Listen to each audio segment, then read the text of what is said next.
Let's break it down. The United States has just fired a new economic shot at Canada, and Ottawa's answer was basically, no way, not this time.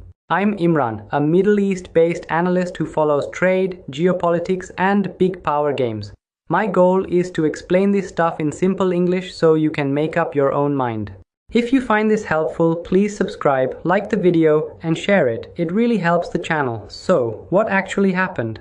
Washington is getting ready for the big review of the Canada-US-Mexico trade deal, USMCA or CUSMA in Canada. Before talks even start, the US Trade Representative has already gone to Congress with a wish list. At the top of that list is more access to Canada's dairy market: milk, cheese, eggs, poultry.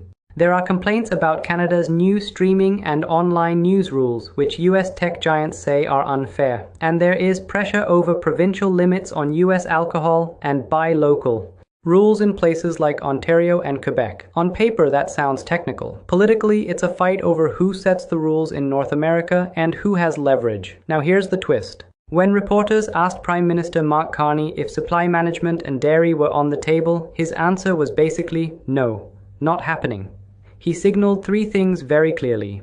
First, Canada will protect its farmers and the supply management system. Second, it will negotiate, but only for a deal that's good for Canadian workers and families.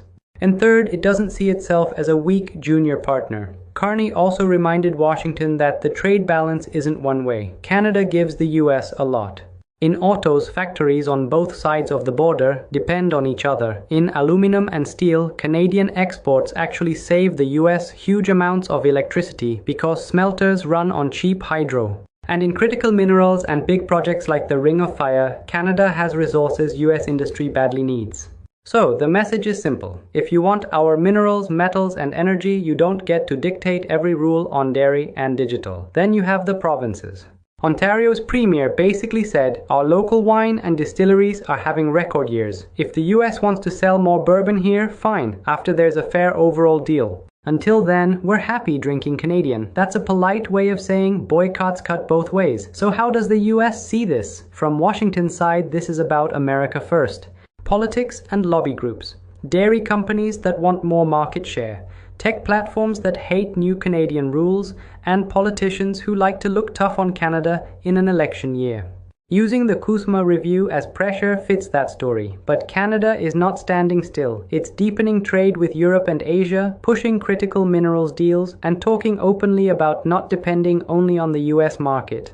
That gives Ottawa more room to say no, so let's break it down one last time. This isn't just a food fight over milk and cheese. It's a test of how much leverage the US still has, and how confident Canada is about saying, we'll do a fair deal, but we're not desperate. Do you think Canada is right to draw a hard line on supply management, or should it quietly give a little to keep Washington calm? Let me know in the comments.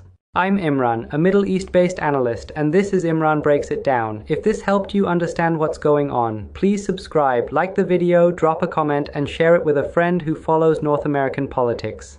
Your support really helps the channel grow, and we'll keep breaking it down together.